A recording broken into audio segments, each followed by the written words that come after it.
The Her Sports Show, live every Wednesday on YouTube and every podcast app. Hello and welcome to the Her Sports Show, the weekly show bringing you all the feature news and interviews from athletes around the world in the field of women's sport. In this episode, we look back at this week's sporting action and have an interview with McCrystal as she takes us through her and Katie-George Dunlevy's 6th win at the World Paracycling Championships. In sports news, it's been another busy weekend for Irish sporting success. In rowing, the women's four claim a silver medal at the final of the European Rowing Championships. The champions Emer Lamb, Afrit Keogh, Tara Hanlon and Natalie Long brought home the victory, while other Team Ireland rowers also maintained good performances. Emily Kay has finished 9th in the women's omnium at the European Championships in Munich. The sole Irish cyclist competing today, Kay finished the 4-race event with a total of 113 points. Jenny Egan-Simmons won bronze at the World Canoeing Championships in Canada in the 5,000 metre K1W. She's also competing this week in the European Championships in Munich. McCrystal is back in Ireland now after a successful Paracycling World Championship. We caught up with Eve to see how it felt to win her 6th World Championship title. Very excited to be joined by McCrystal today, one half of the formidable Irish paracycling duo.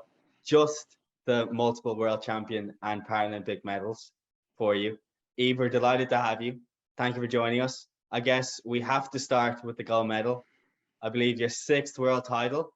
Can you talk us through the event and how it feels to be a world champion again? Oh, well, listen, thanks a million for having me. Yeah, it was great. I suppose we've been away for 2 weeks. We had a World Cup in Quebec first. So it was it was a lovely run in then to the World Championships. We lost our World Championship titles the year before, or the year of Tokyo, actually. So I think both of us were really eager to get them back. Won't lie, the time trial on the Friday, we were disappointed. I think I was more, it wasn't even the result. We got silver in the time trial on Friday. And I wasn't necessarily disappointed with the silver. I was just disappointed, I suppose, in my personal performance. And as a team, you kind of carry this, and maybe, you know, as a pilot on the tandem, you carry this guilt, and you feel so bad because, you know, Katie had a stormer of a ride and it just wasn't the best day for me on the bike. So I think then to kind of, you know, we went back and we spoke about the ride with our coach, and then to come back and deliver the performance we did 48 hours later, it just made the win so much sweeter because, yeah, I really had a bit of a shocker on the Friday, I won't lie. It's interesting you say that. So from someone who maybe doesn't understand how the dynamic works between two people on the bike, like how does that work? How does that dynamic work? Like, what's your role and what is Katie's role? And how does you say, I know you're saying you're disappointed with the way you rode, like how can that affect the team? Yeah, but I suppose the two of us are individual athletes, but then together we move the bike, you know, as one. We have our own power, we look at our own numbers. So my role on the bike as a pilot is I take care of the steering and the gear changing and the braking, but I also, some people think that I don't put power through the pedals, I do, and so does Katie. So there's, you know, there's power going from both of us. I just have that bit extra with eyesight, so I steer the bike and I kind of control it that way. But we communicate an awful lot. You know, myself and Katie have been together for years. Yeah, so we do work and travel as one unit, but just on that day I just didn't have great legs, and then I don't know, my coach would kind of disagree with me. It's not, I have good legs, I'm in good form. Obviously we won the road race. I just, with time trialing, it's very specific, and I just didn't have a lot of time trials in my legs. So I just, with one thing and another this year, I had a very, very different lead in for me into the World Championships. So I think then when we kind of had a conversation after the time trial, he says, look, this is the way it is. And, you know, you're just going to have to suck it up and move on. And, you know, we're at it long enough to know that we'll be able to turn it around. Yeah, and we were confident for the road race, you know, so yeah, it was just to pull it off really on the day, isn't it? You kind of, you know, it's hard. I suppose there's probably a lot to this, but in terms of the road race itself, I mean, they probably might be considering to rename it after the both of you, the amount of times that you've won it. Yeah. How much confidence did that give you coming into this, knowing that you have won it so many times? Yeah, but things change. You know, it's like we know that we can win, but you need all your ducks in a row, and both of us have to be on form. And you're hoping that you don't get a mechanical or a puncture or something happens in a race. And a road race is always a lottery. So you're hoping that if everything falls into place, you'll deliver a good ride. The course was quite challenging. Like for the road race, there was 14 climbs altogether. They were short and sharp. One of them was short and sharp. That was fine. The other one was a bit longer. So we do like a hard race, and we respond well to a hard race. And Katie loves to road race more so than to time trial. She's really good stoker. Like her name on the bike is a stoker. She's a really good stoker, and she just knows what she's doing. So we have fun with the two. You're confident. We are confident we can do it, but we're never complacent. We never expect to win. We always have to work hard. The British team are a phenomenal bike. I love racing against them. Then we have another Irish bike now, which is also a very great, an amazing bike. So for Ireland to have two female tandems at the World Championships is just great. That hasn't been like that for years. So yeah, I think it panned out well.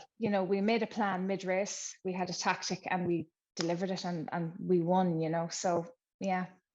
Is there much strategy that goes into it, or is it just, can you explain that to someone like me who hasn't a clue?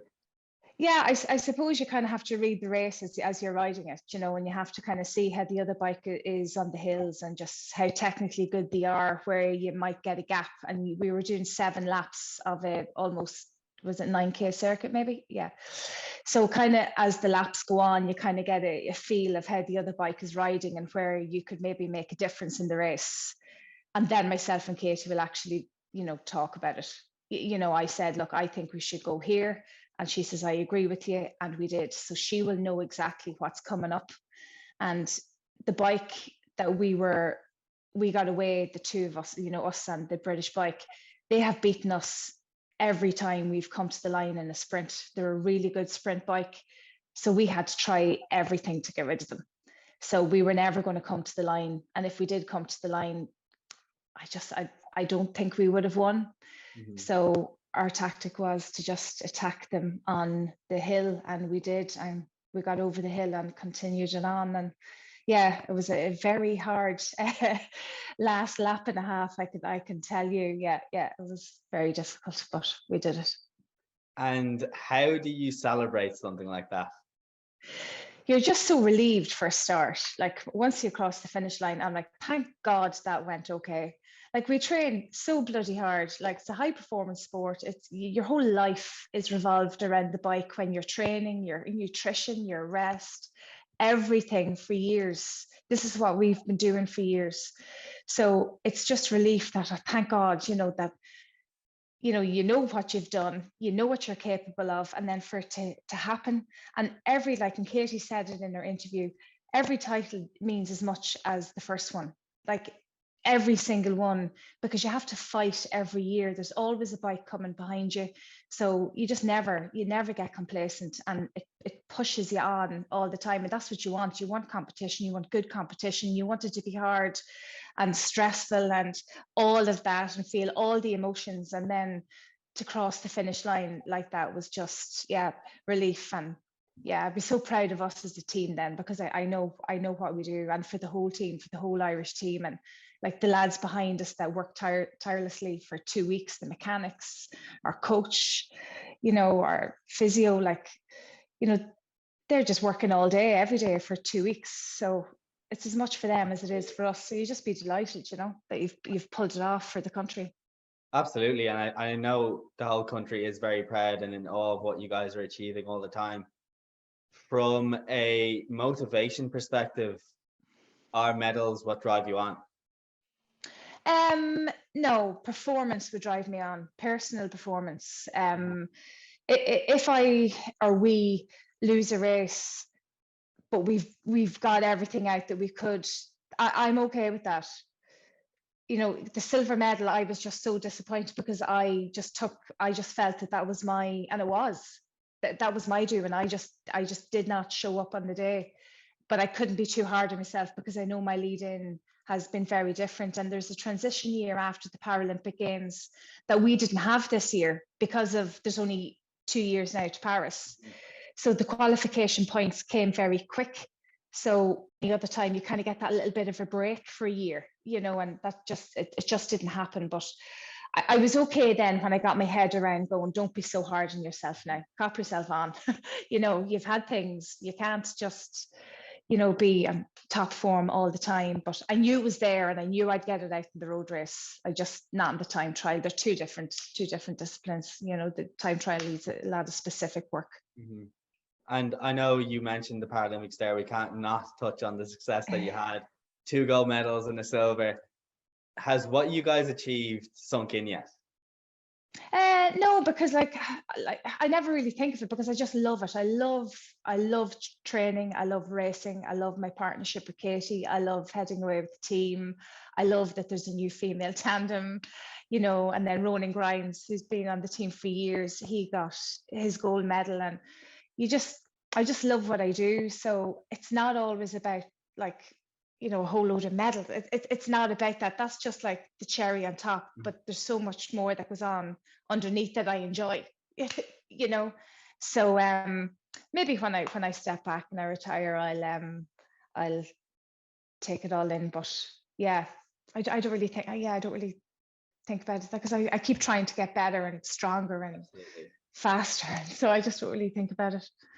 Well, I can say that you both are inspiring a lot of people, which I'm sure you are very proud of. And it's something that I know maybe it's not something that you think about now, but you are making a big influence on a lot of people. So a testament to you. In terms of endurance sports, I know you do Ironman triathlons as well in your free time. Oh, I do not anymore. Oh, really? Yeah. My question is, from like, what really makes you tick in terms of an endurance sport? Like, what excites you about that? Or do you just like the pain? Like, I'm confused. I just love endurance. Yeah, I wouldn't be really good at short, quick stuff. I just love endurance. That's just my physiology, the longer the better. I think for me. Yeah. I don't know what, I enjoy the training aspect of it as well. Like I enjoy the, long hours on the bike. I don't know, that probably sounds really weird, but like I love going out for a 4-hour ride. For someone like me who's looking for tips of how to get through that pain barrier, like what are the advice would you give when I'm struggling to get up the hill coming into work? I think it's like a personal achievement, and it's like just having like a short-term goal. Like if you have a hill, you go up to work every day, and you say, right, but this time next month I'm going to go up 5 seconds faster, and then you do it, and that's a personal achievement, and that's amazing for you, and yeah, it's like everybody has little goals and just little things to push themselves on with, whether it's 5K or 10K, and you build it up, so yeah. You also have 2 daughters. Are they into sport or not? Yeah, and my youngest will play Gaelic, and both of them horse riding. Yeah. Okay, excellent. Yeah. So maybe eventually they'll get in a bike, but there's no sign of it yet. And in terms of balancing being a mum and sport, like how do you manage that? Again, it's definitely something that is inspirational to a lot of people. So what advice would you give from that regard? I do find it difficult. I constantly, when I'm away, have guilt that I'm away. So when I get a medal, then I'm like, oh, thank God, because now, there was a reason for me to be away. That never leaves. And it doesn't even get easier. I was thinking they'd get easier when they get older, but they need you for different reasons now. And yeah, I constantly feel that it doesn't go away, but I think in the long term, I think they can see the work that I put in every single day of the week.